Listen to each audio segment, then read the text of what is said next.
big sound in a small town, far away from the big city lights, making music every night.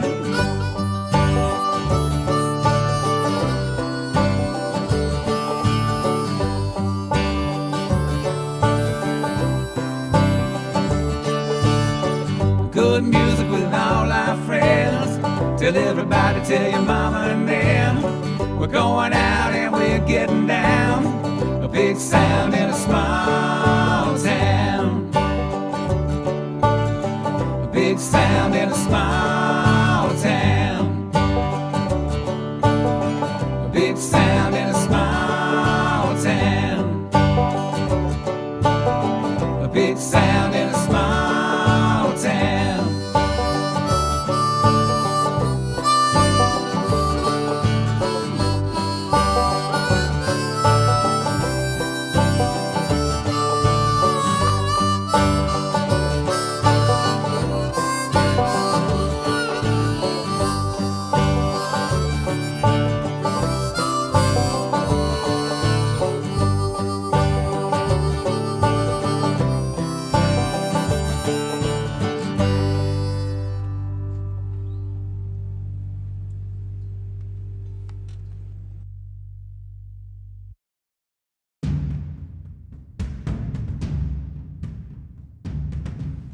Hi, welcome to Season 4 of Big Sound Small Town.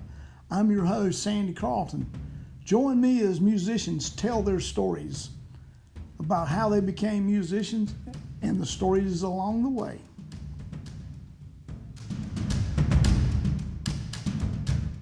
So this is a tune called This Old House, and I'm aware that it's it's a well-used title, whether it's for TV shows or books or what have you. But I was actually doing a photo shoot with two very young, charming women out in the countryside of Nashville. And they were off conversing, looking at the camera and what they'd taken so far. And we had snuck onto this property to sit on the front porch of this house with a big old no trespassing sign right over my shoulder. And so I'm sitting around, I'm waiting for them. They've been talking for 10 minutes. And at this point, I'm thinking, well, for all I know, they're talking about their wardrobe or what shoes they bought this weekend. I don't know. Boy, that sounds so sexist. Anyway, I thought, you know what? I had this guitar sitting there, so I just started noodling around playing this old house. I'm sitting on this dilapidated old house, and I couldn't really relate to the song much. It took me a while to write it because I'd never had a house that was torn down before that I'd lived in. And then I was driving around Music Row, where they were tearing down one house after another that I had had offices in, recording studios, all of Music Row. This was the charm of Music Row, and they were tearing it down and putting up these ridiculously, clones of the condos down the street. So then I had something to hang this song on, and it goes like this. It's called This Old House. It's kind of a story about how my early years in Nashville and how things would change. Well, this old house, it's where my story first begins. I got the word that progress was closing in. There's a beat up bulldozer revving up in the drive. Strange to think this will be our final goodbye. It's a shame to see the old girl going out this way, so far removed from her glory days. The vines have grown twisted across the front gate, a homeless scene behind my nature's crime tape. This old house will always be a part of me. You can holler away, but in my heart should remain. I'm leaving here with Polaroids of forgotten dreams. I grew like a pair of worn down jeans.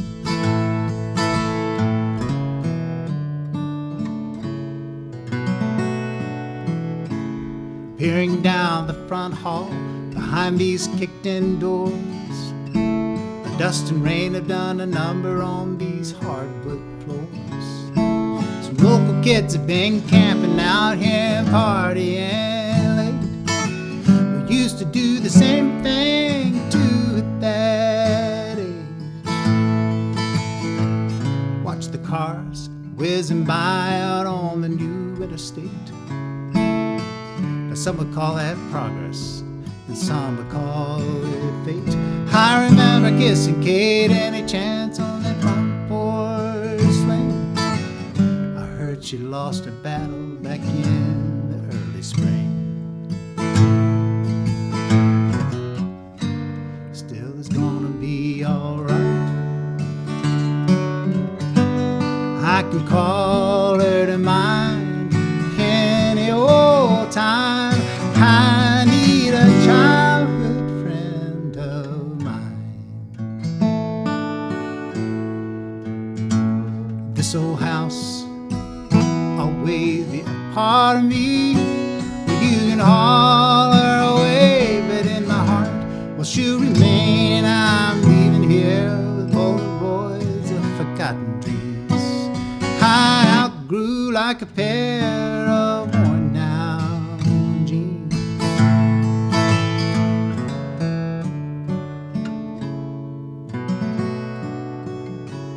This old house, it's where my story first begins.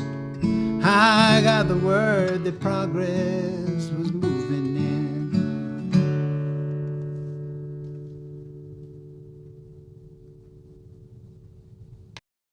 Hi, good morning. I'm Wyatt Easterling.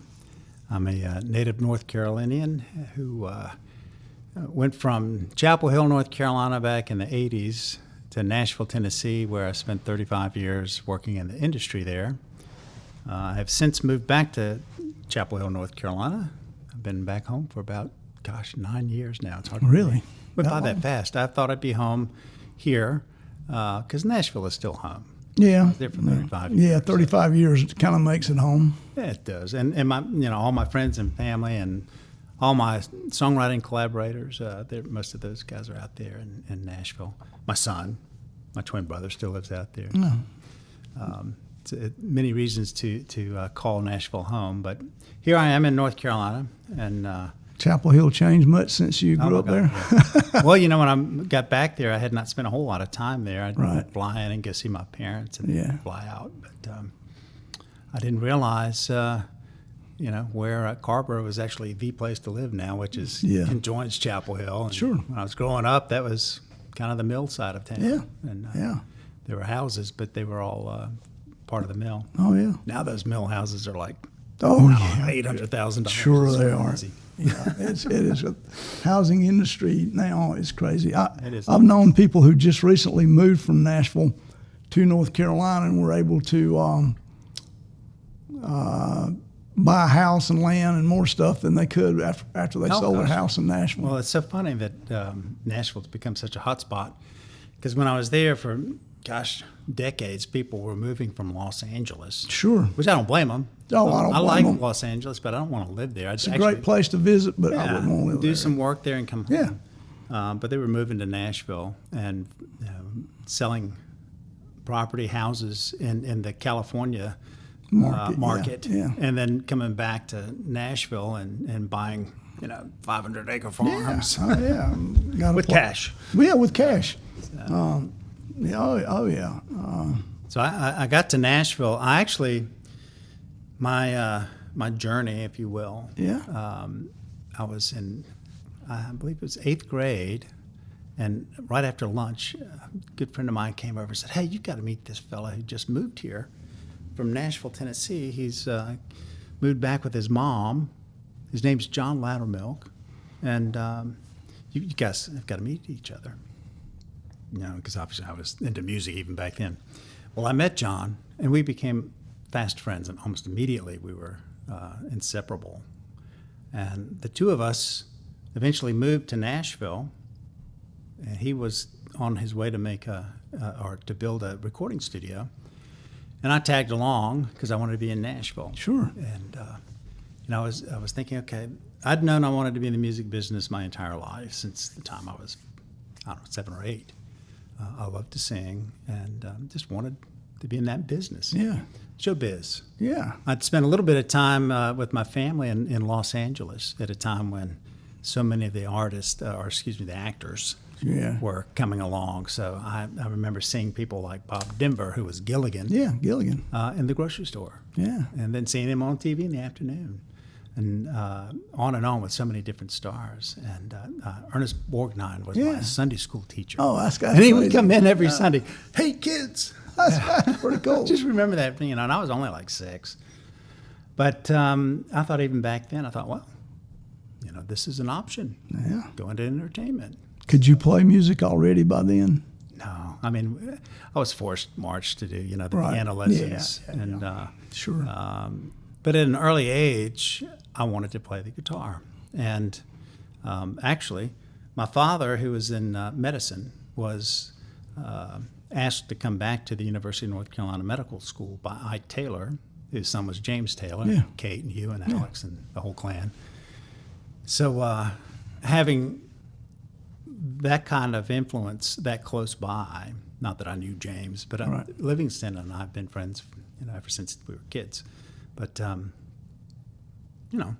it's a pretty good road. Yeah, to I'd say it is. So, I thought, Also- well, if they can do it, I can do it. Well, and I think too, let's go back to your friend and let's kind of give his father's background too. Well, absolutely. And his father, John Loudermilk, I guess it would have been senior. Senior, perhaps. I guess. Or junior. No, it would have been junior. Junior. Because my friend John was the third. The third. But he was from Durham, North Carolina, and he wrote such songs as Abilene, Yeah, he did. A Rose and a Babe Ruth, Yeah. Tobacco Road, Yeah, he did. Yeah. which was a big Big rock rock hit. record. Yes, it was.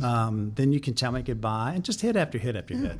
Warm and Windy, Yeah. which is an amazing instrumental that Chet Atkins recorded. Sure.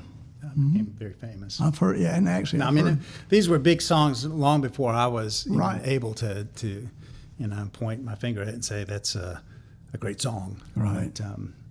But, so that was the heritage that I was able to slide into Nashville. Nashville with. And Yeah. so I didn't think it was anything spectacular to be sitting at Chet Atkins' house in his living room one Sunday afternoon when I was about 16, 17. That's great. With John, and we were playing guitars for Chet.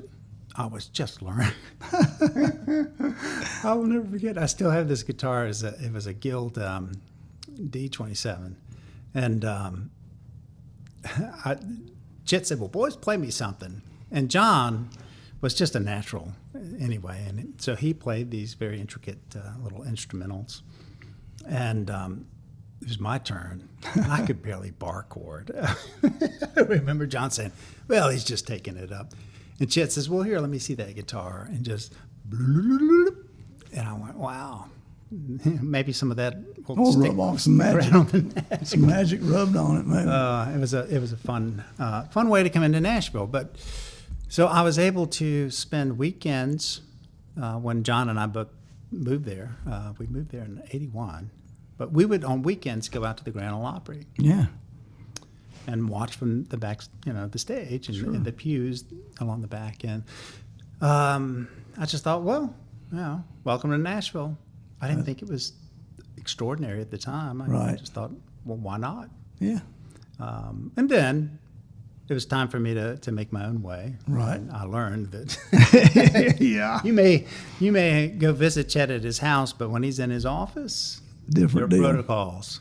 You got to earn your way in there, which is good. Everybody Yeah, it should. is. Yeah, Otherwise, sure. you're wasting your time in there. So, but I arrived there with an album, and I shopped it all over town, and it was probably okay. I mean, my friends growing up, they all loved it because it reminds them of that age, but. I cringe to listen to it now. I cringe to listen to most of my stuff. But I started making my way and reached a point where I was about to sign with CBS Records, and Sony came along and bought them. Yeah. And so everyone was out. Sure. I'd been working on that deal for 2 years. Yeah, that's And about I was so crestfallen. Rick Blackburn had been running CBS, and he invited me because, of course, he was given his severance and had a Right. 2-year non-compete in the record world. So he decided he was going to open up a publishing company. Yeah. And invited me to come write for him, which I did. I don't think he paid us anything, but Yeah, we were, yeah. we had, maybe 10, 15 writers there. And these people became close friends, Right. collaborators. Yeah. I wrote songs with these guys, and they all went on to write songs that got recorded and some hits. And You it's learned a your fun craft. time. You learned your craft I there. did. didn't You know what? I didn't know how to write a song Right. until I got there. I mean, and it's different, particularly in Nashville, say, than most people. I got a good idea for a song. I'm going to sit down and write it today. But that's a day. It's almost a craft. Well, it is a craft in Nashville. It is, You know. but it's a craft. It's Yeah. not. It's not a job. No, It's a craft. It's a and if you craft. treat it as such, you'll get better and better. true. And these days, if I need to write something, because I don't write like I did then. Yeah, of every course day, not. Yeah. it probably takes me a day or two to get back into the flow. Yeah. If you will. So Sony purchased CBS, and all deals were off the. I think they kept Johnny Cash. Of course. Maybe Waylon was on there at the Yeah. time. I think maybe they kept Waylon. But at any rate, I started writing for this company called Venture Harbor, which was owned by Rick Blackburn and a fellow named Blake Nevis, whom we just lost this past spring. Hard to believe that all of these guys are gone now. But so I learned to write with these guys because I would write a song, All right. come in and play it for Blake especially, who was a great songwriter and record producer. He did all of the early George Strait. Mm-hmm. I'm blanking.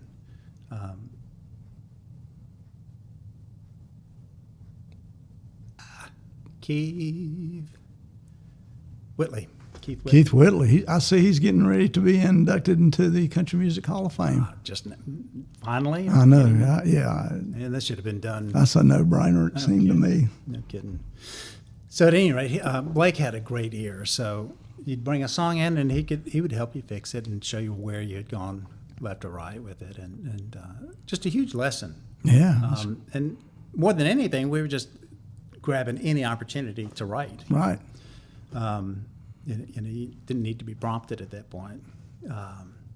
So I'm with Venture Harbor. I'm writing better and better when along comes Atlantic Records, and they want to open up shop because suddenly Sure. we're selling a bunch of records in Nashville. Yeah, Nashville's the place. Yeah. It's become the place, and we were about to enter into the golden era, of modern country, I would Sure. say, because I think there have been more than one golden eras there.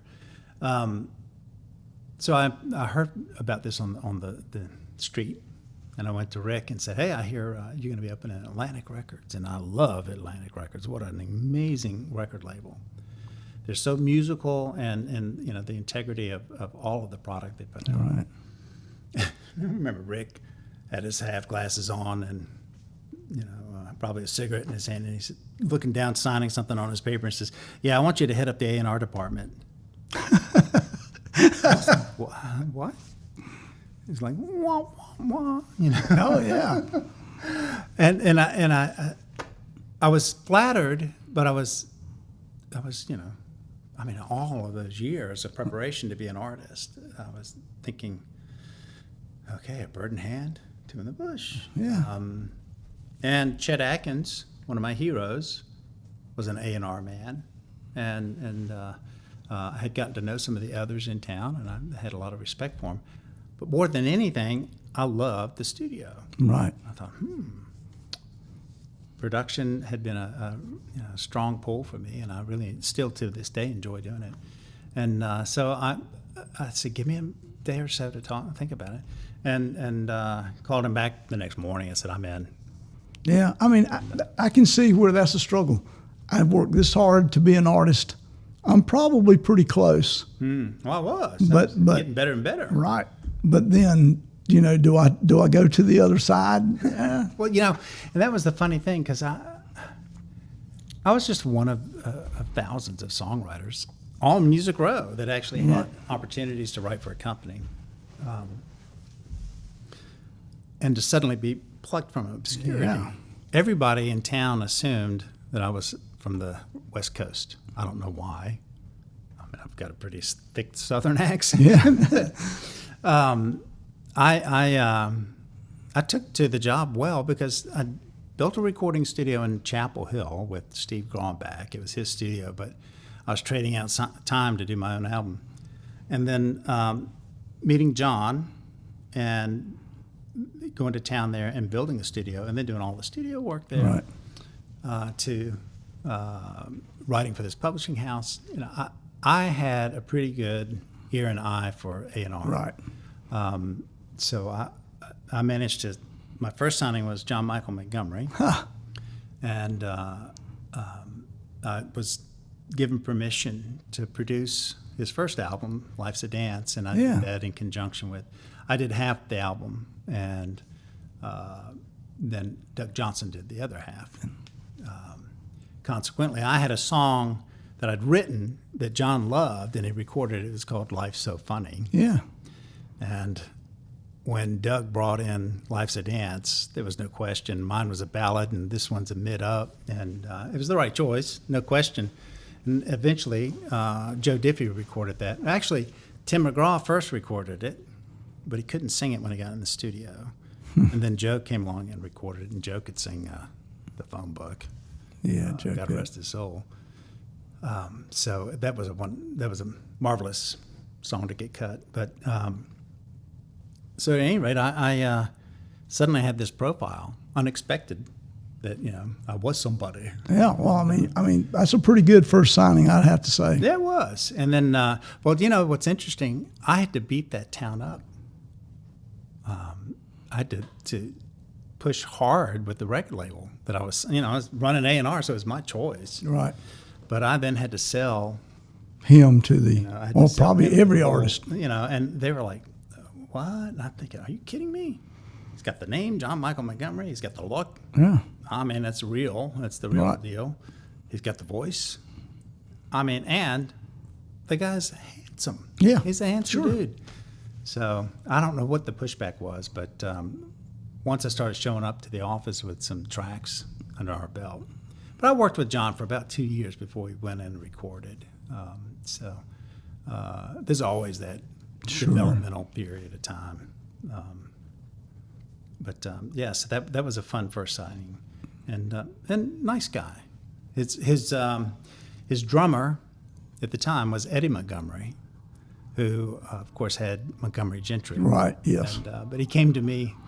I said, "Wyatt, I ain't worth a shit as a drummer, but I'd like to be John's merch manager on the road. What do you think?" I said, "Well, it's not up to me, but I think it'd be a good idea. You keep an eye on your brother's back." And Yeah. he said, "Yeah, I just want to learn the business." And boy, did he. Yes. He went on to do some great things. Sure. So, but after John Michael, I brought in Neil McCoy. Yeah. And these were easy. I mean, they're, you get presented with artists all day long. I mean, hundreds come through your door. But it's the ones that somebody calls you and says, you need to check this one out. And Charlie Pride called the label, talked to Rick Blackburn, and said, you got to come down here and see this guy. Neil McCoy was his name then. And so we flew down to Meridian, Mississippi for Jimmy Rogers Mule Day.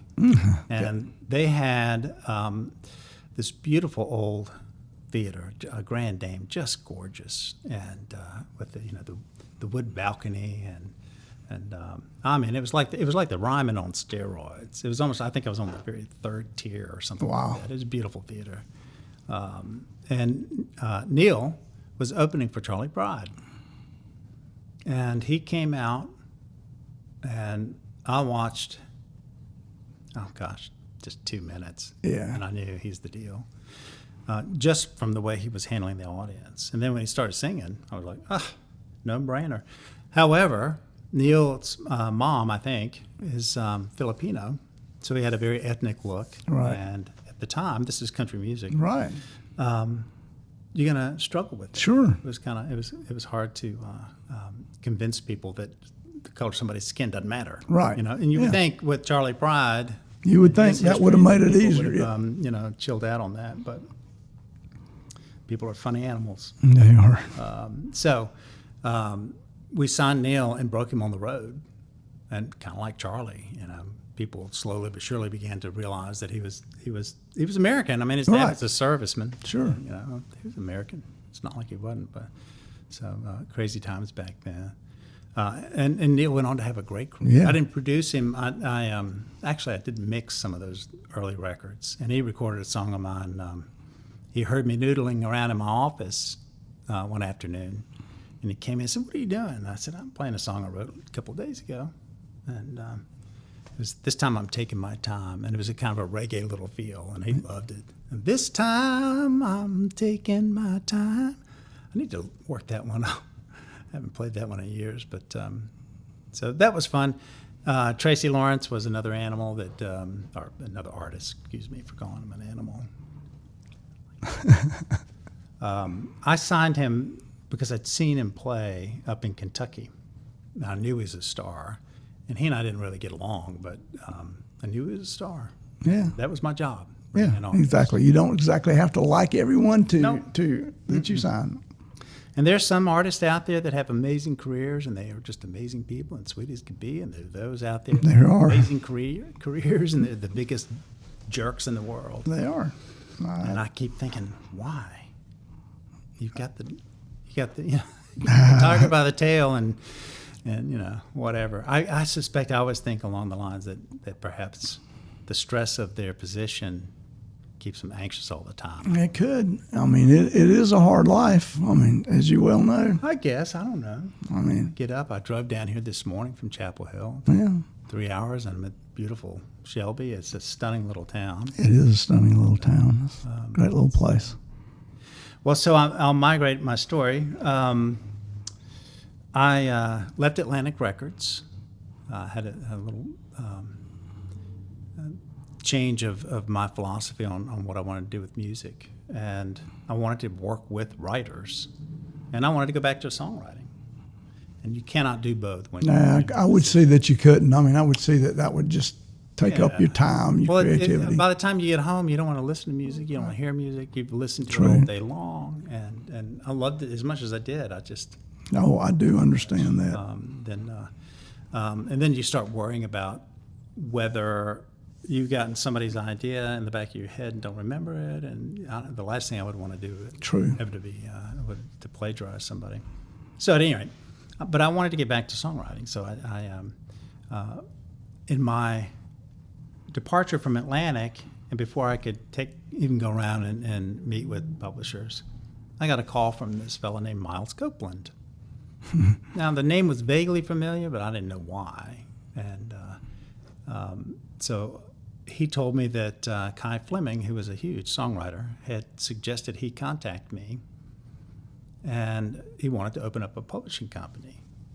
And I'm thinking, well, one of the things I love to do Yeah. is to create an environment where I can turn around and go to a friend of mine who I know deserves a deal and say, hey, Right. dude, I got Captain's Choice. Sure. I get to pick you to come write for me. Yeah. And so Miles and I met. I flew out to L.A. and we met one afternoon, and I told him what I wanted to do, which was to bring in some songwriters, bring in production and management. And I said, this is perfect. It's trifecta. You've got the management. I do production and write. And I told him, I said, I am going to still write. I'm not going to not write. But, Right. and basically, Miles has said, I don't give a fuck what you do, so long Right. as you run the company. Yeah. Right. Yeah. So, and I didn't know that much about it. I really didn't know anything about it. However, my brother-in-law had just gotten married a few months before to a music family in Nashville. Johnny Slate was my father-in-law. I don't want to get off track because when I first moved to town, I didn't like him. He would. I'd be at a bar in what was that called? Third Coast, and there was a bar that we all went to at the watering hole after work, and he would come in there, and he was just this tall, handsome movie star looks guy, and he was so arrogant. I just didn't like him. And then he had his sidekick, which was his first cousin, Danny Morrison, who was so funny. Anytime Johnny did something that was pushing the edge, Danny would create, some humor involved. But at any rate, why did I get off on Johnny? We were talking about. So Miles, we've got this. We have this publishing company, and we decided to move forward in our deal. And he flies in from L.A. I barely know this guy. And, you're going to have to edit here. Okay. So I remember what I was going to say. My brother-in-law, Stephen Slate, was a huge IRS Records fan. Okay, yeah. And so I started getting lessons after the fact, after I'd already made the deal with Miles. And so I was armed with this information when Miles pops in. I mean, we've been partners for maybe a month. And he pops in to Nashville and says, "Hey, I'm going to drop by." He calls me the night before. He says, I'm going to come through for the day on my way over to London. I thought, okay. And I don't know this guy well. I just know some of his history, that he's reputed to be one of the biggest, baddest artist managers in L.A. And he had the Police. Yeah, he did. And he owned IRS Records. And I thought, well, I like this guy. He's a doer. He dreams big and goes after it. So anyway, he's pacing back and forth in front of my desk. He shows up. Just this guy looks just like Andy Warhol. And, he's always in a blazer and gray slacks and a white shirt. That's just his uniform. Right, it's a uniform. And I think that's all he travels with, that and a toothbrush. So he's pacing back and forth in front of my brand new publishing desk. And I'm thinking, who is this guy? And he looks at me and says, "All right, now we got these writers. What the fuck are we going to do with them?" And I was kind of caught, not really flat-footed, but I just said, well, I was thinking we should do a songwriter's retreat. He looks at me, and he's still pacing back and forth. He stops, and he goes, "What the fuck is that?" And I said, well, you've got IRS Records, you've got the Bengals, the Go-Go's, you've got Timbuk3, you've got all of these artists. Right. Surely they've got to have songs for their records. We've got songwriters. Bring them here. We'll put them up in a state park. Right. Down south of Nashville. There's one down there. We could put them in cabins, and they can write all weekend, whatever. They'll get fed there. And he's still pacing back and forth, and then he stops and he looks at me and goes, "This is perfect. I've got a chateau in the south of France. We'll do it there." That's pretty funny, yeah. Well, I'm just watching this guy, and I'm going, I have definitely stepped into a different league. Yeah. Because there's nobody I'm working with in Nashville that's got a chateau in the south of France. That's funny. Not until years later when I had worked with Keith Urban, and he ended up, because of the chateau in France, he and Nicole bought a chateau over there. I don't know if they still have it. But within 2 months, now the company's officially been open a month, and with another 2 months later, I find myself in the south of France at his chateau, which is a castle. I mean, when he was pacing back and forth, and he said, "A chateau in the south of France," and I said, "That's like a castle, isn't it?" He looks at me and goes, "Well, of course it is. It's a chateau." I'm going, God, don't sound like a bumpkin, man. So how many songwriters did you take over there? Ultimately, I would take all of mine. You took, okay. So I would take my artist over there, my songwriters over there, and I would have them, we would bring in artists, and eventually it became very open. We would take on partners for the event because we did it twice a year. And it's quite expensive getting everyone over. Sure, I'm sure it was, yeah.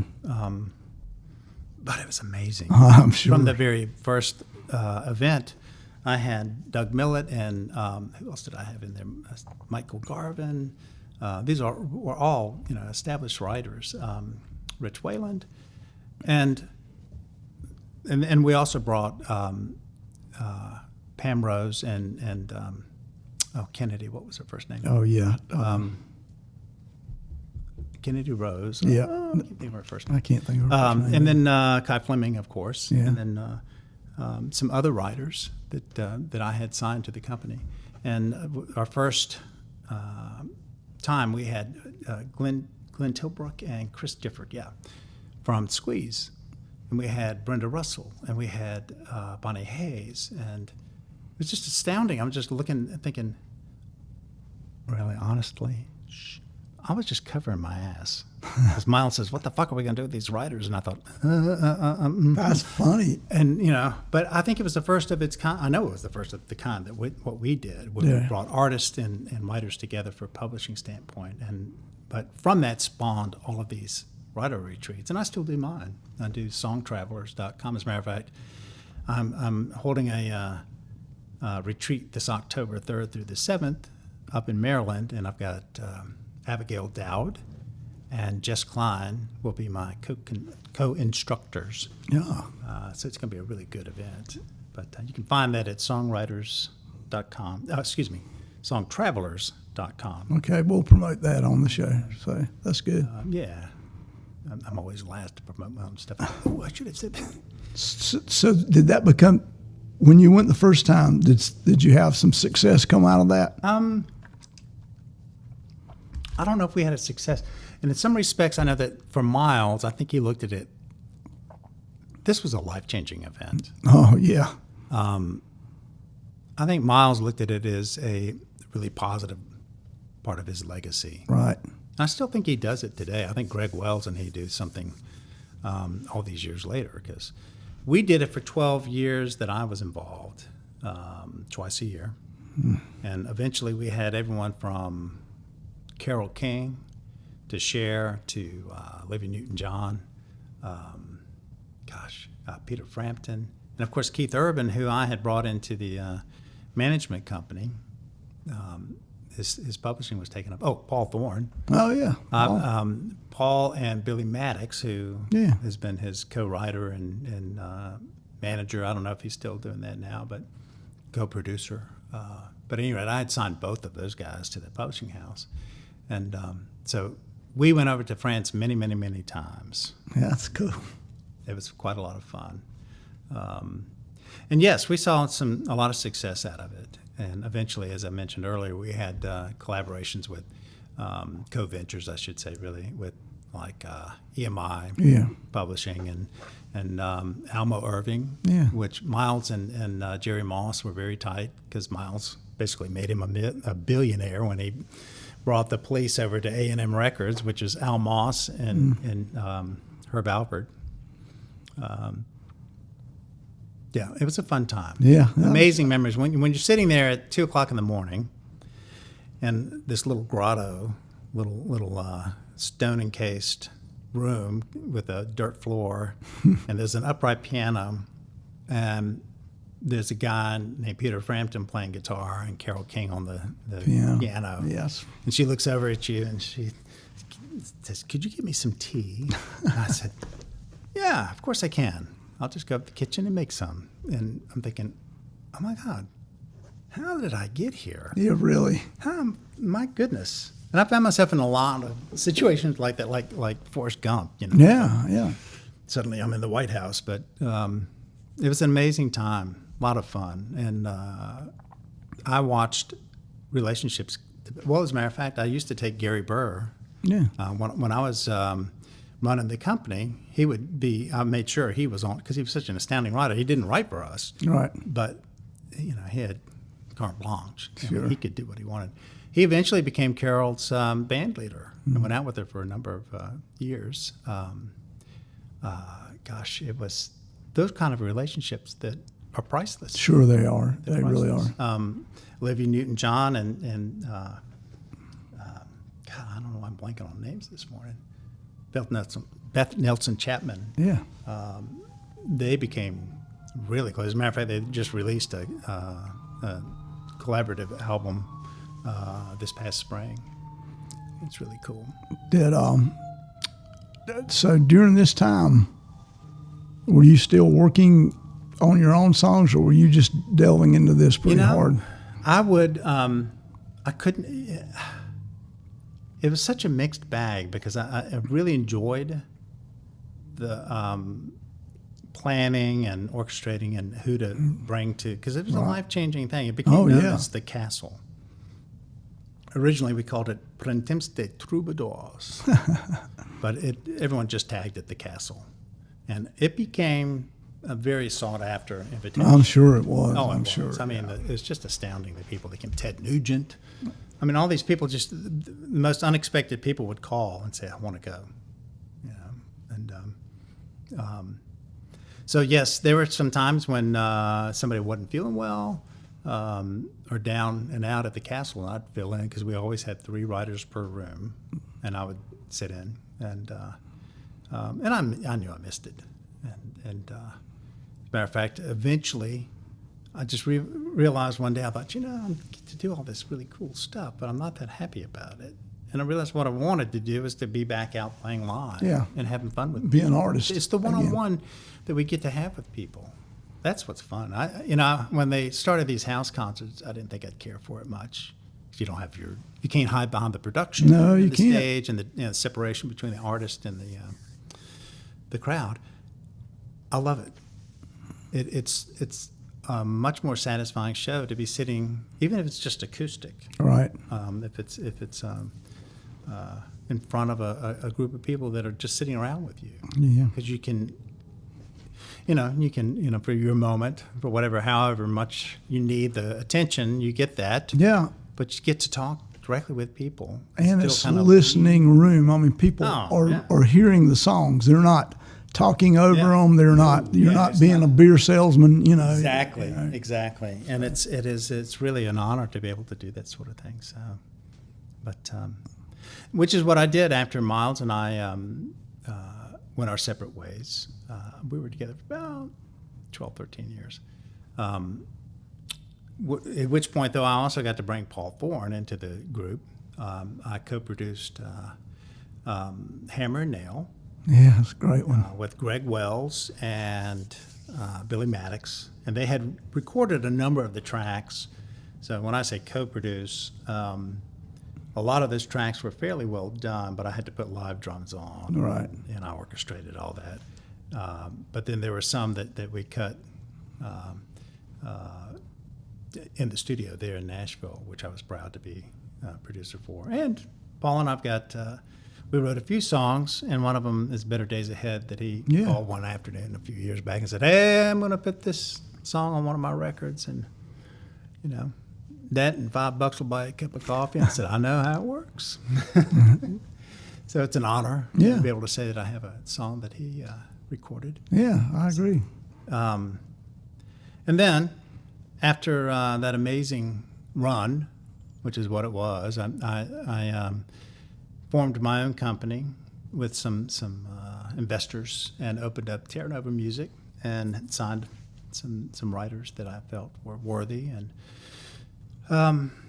carried that about as long as we were just about to it takes a while to build a publishing Yeah, it company. does. You've got to build up the catalog. You've got to even though I knew everybody in town, I still had to develop a relationship with that company. About that time, the housing market happened, and it's surprising to me how much entertainment businesses are propped up by investors with real estate. Because I've watched Music Row become a ghost town in 6 months. Yeah. And so I was one of those people. And but what it did do for me, it made me just step off the deep end again and just go back to songwriting and performing, which is what I've been doing since. So 14 years now. Really?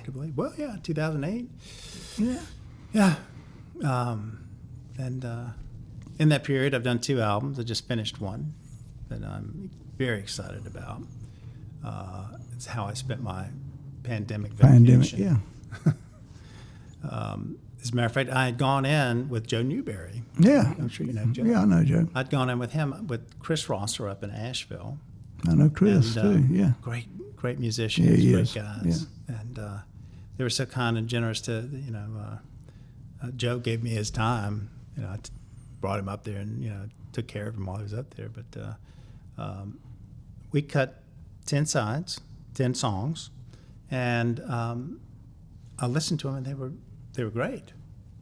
But it wasn't what I was looking for, and I thought, I've kind of been knee-jerk about this. I just pulled the trigger and hadn't thought this out because I'd been told by some of the people I was working with in Nashville, it's time for you to get another record out. You better get to it this summer.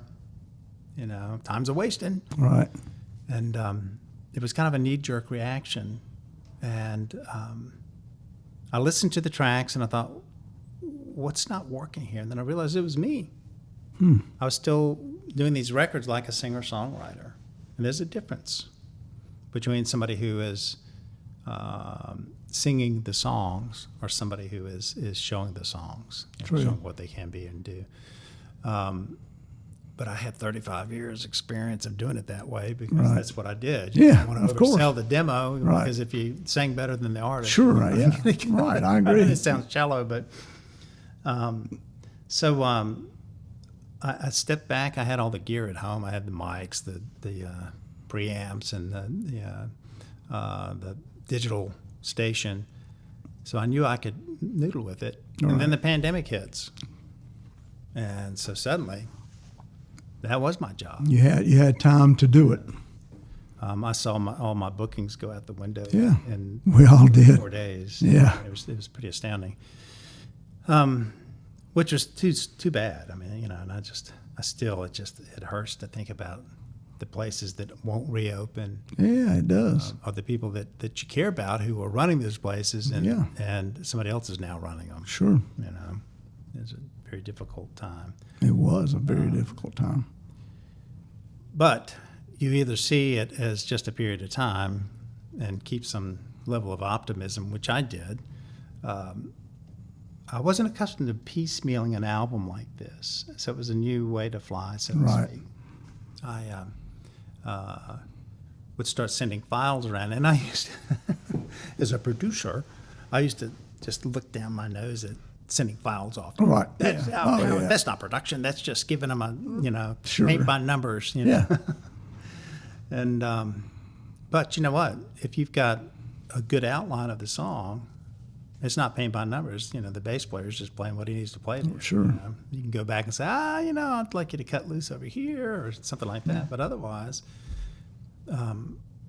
it was an interesting way to create this record. And then I was introduced prior to starting this record to a fella named Thomas Anderson who lives in Durham now. He and his wife came out of San Diego, and she's a epidemiologist. Oh, okay. With a real job. Yeah. And so she landed in the Research Triangle right there in Durham, and I met this fella through my drummer, Mike Rosato, and he said, you got to meet this guy, Thomas Anderson. And as it turns out, he used to write for DreamWorks in L.A. while I wrote for DreamWorks in Nashville. At the same time, we didn't know each other, but we knew the same players and the people running the show. But here we meet in the spring of 2019, and we started co-writing together in 2019. And then I start this record. He had a little studio at home, but I didn't think anything about talking to him about doing anything until I started hearing some of his demos. I was like, holy cow. And just a brilliant songwriter, musician, great arranger, and a dear friend. But we were writing songs during this, and we only wrote two. We wrote a song called From Where I Stand, which is the title track of this record, and then Throw Caution to the Wind. And both songs are, oh my God, I love these. These are amazing. And I asked him, invited him to produce those two songs, and ended up giving him a third song called Bigger Than Dallas. And he just did a brilliant job. We would cut our guitar parts at our little rigs at home. Yeah. And again, I'm getting the same sounds and quality that I would get in any Nashville studio. Yeah. Because I did it my whole life. It's the new age. Well, I've got the name. I've got the Ralph Lauren mics. Yeah. Oh, yeah. The I Neumanns understand. and Yeah. because I've been a mic hound my whole life. And Sure. So I had all these great mics, and I had a wonderful set of preamps, and that's all you need. Yeah, it Good is. interface. And, I agree. In today's world, that's all they're doing in the studio. Minus, True. I didn't have the room that they had. Right. But I was just cutting guitar and vocals. And then we'd go over to his studio, which he had a pretty good-sized studio compared to mine, at least. Mine was second bedroom studio. Oh, yeah, I understand. I have one of those too, yeah. Which I did then change the name to Woodshed Studio. Because that's what I was doing. I was just woodshedding. I'd go in and play a guitar part and live with it a little bit and think, you know what, I can do better. And that's the danger. It is, I agree. You can chase your tail doing that. You can do that. But you just have to know when good is good enough. Yeah, you do. And, but I was able to really create parts that felt like, like the bands in the 60s and 70s that worked out their parts. Sure, in the studio. Well, not even in the studio, but just playing out live. Yeah. They've been playing this song for 6 months, 5 nights a week, whatever. And I got an opportunity to ask Carole King how they made those records, like Sweet Baby James and Tapestry. And she said, well, we were all kids just playing together at the Troubadour, So when it came time for James, who I had that relationship with because of our dads, Right. Not that we had a relationship, but that connection. So I was very intrigued. She said, well, I'd played on all of his shows at the Troubadour, and Russ Kunkel was the drummer, the house drummer, and Sklar was the bass player. When you take that ball of talent and roll it into the studio, you had artists playing on other artists' records. True. And that was a turning point for me in my production. And since then, I've always brought in artists that I like for mainly for background vocals. Sure, yeah, I understand that. But the occasional one to play some instruments. Sure. So, but that's how we constructed this album that I've got now. It's actually, the street date is gonna be July 29th. Okay. The first single goes out in June 24th, and it's gonna be From Where I Stand. Yeah, it was a great way to make a record, and then we would go out to Nashville to cut drum tracks and right, yeah. But when it came time to mix, I again went out to Nashville and I mixed with my friend Paul Skolton at County Q. I've been playing or doing sessions at County Q for decades, and he's one of the few old schools still around, and not to mention he's an amazing drummer. I mean, he's a top session drummer. So, but it's a great studio. It's a little bit like the Millennium Falcon. It's a little rough here and there, but it flies really well. Well, that works. I mean, there you go. If you're a Star Wars fan. So, there you have it. That's so now I have this album ready to go out the chute, and I'm just chomping at the bit. You got dates set up too to back it up? No, I'm really bad about that. Yeah. I'm going to the Netherlands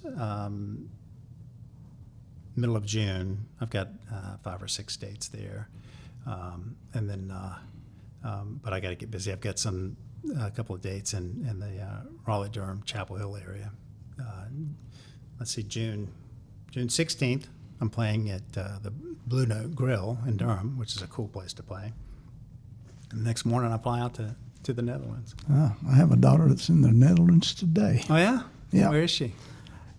I'm not sure where she is today there.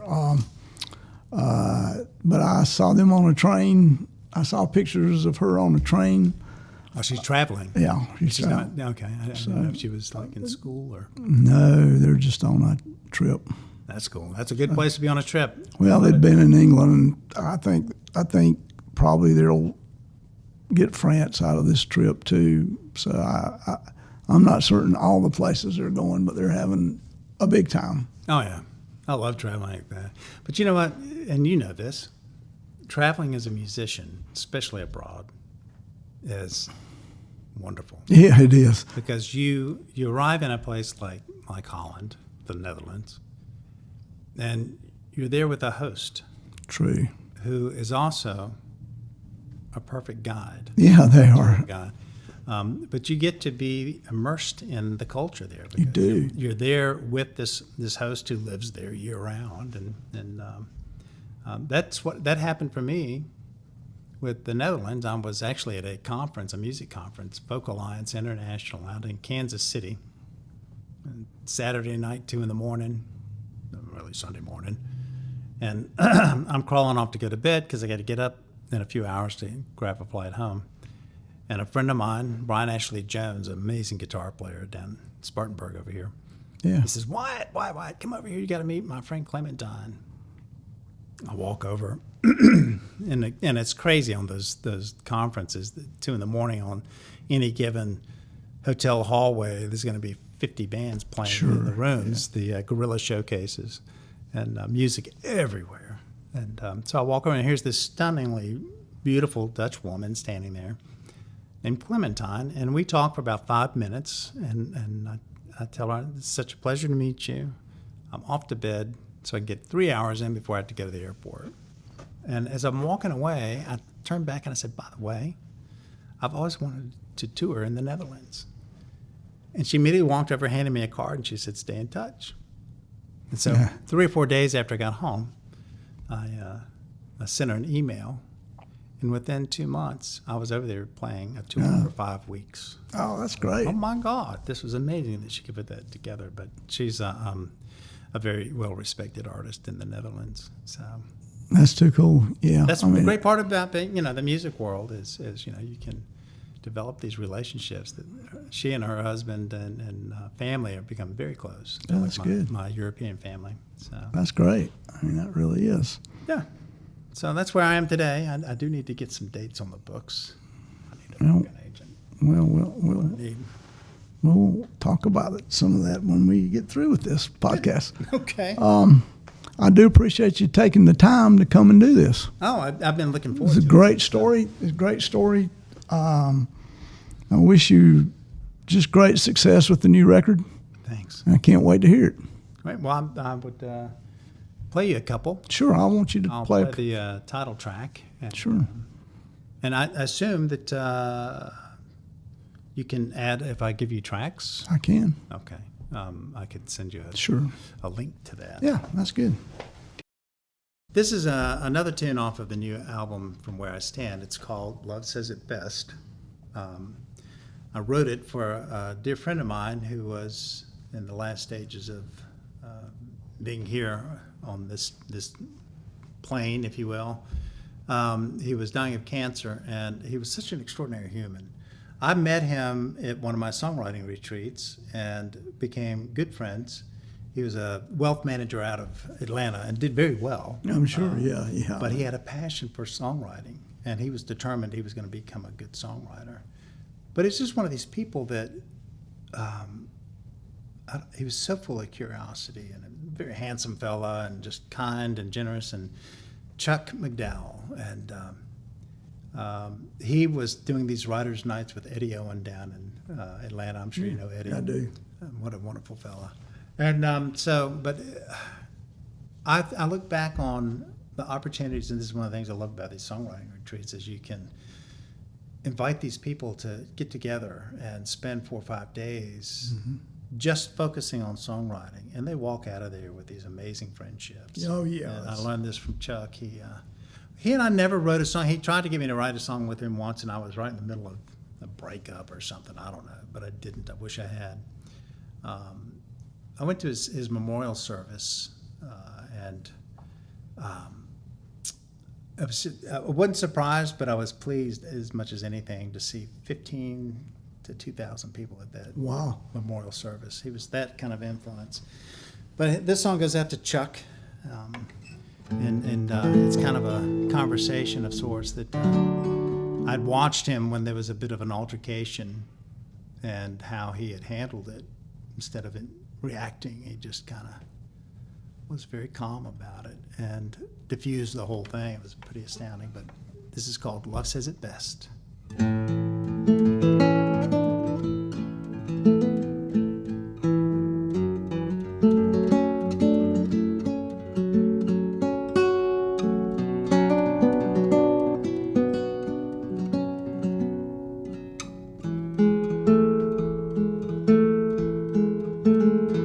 I once asked a friend of mine how he could stay so calm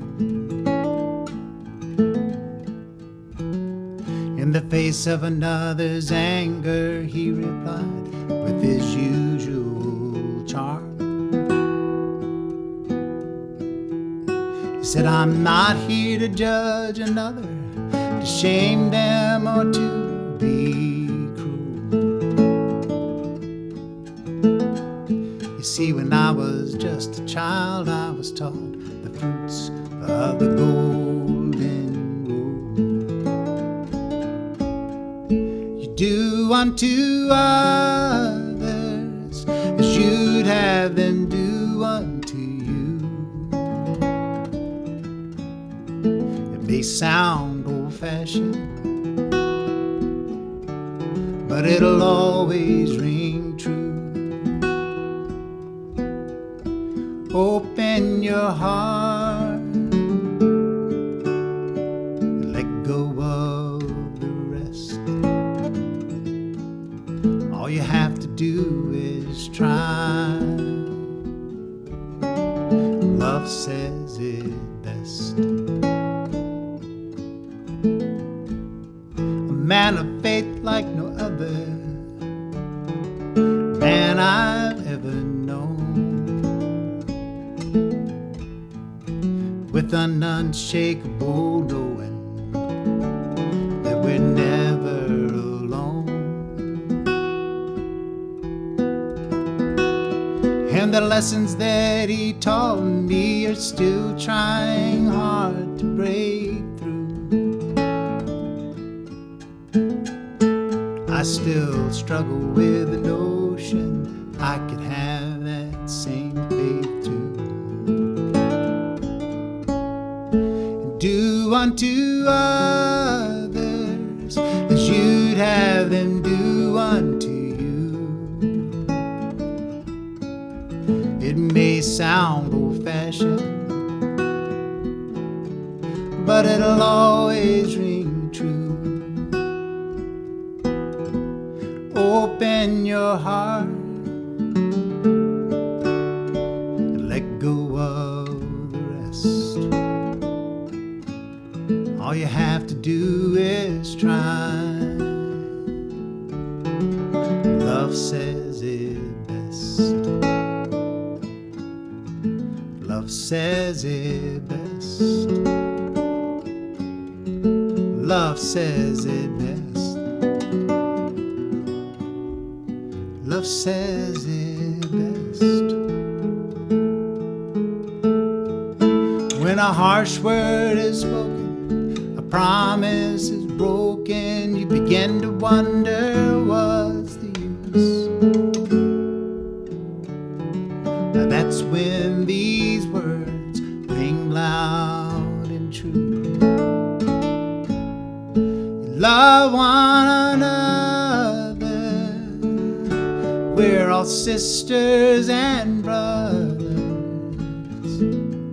We're here to help each other. That's what we're meant to do.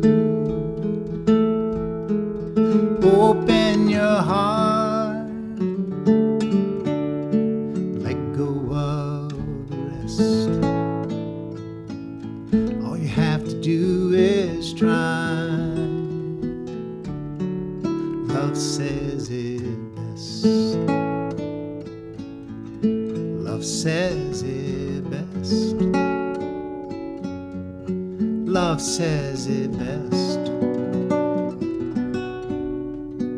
Love says it best. Love says it best.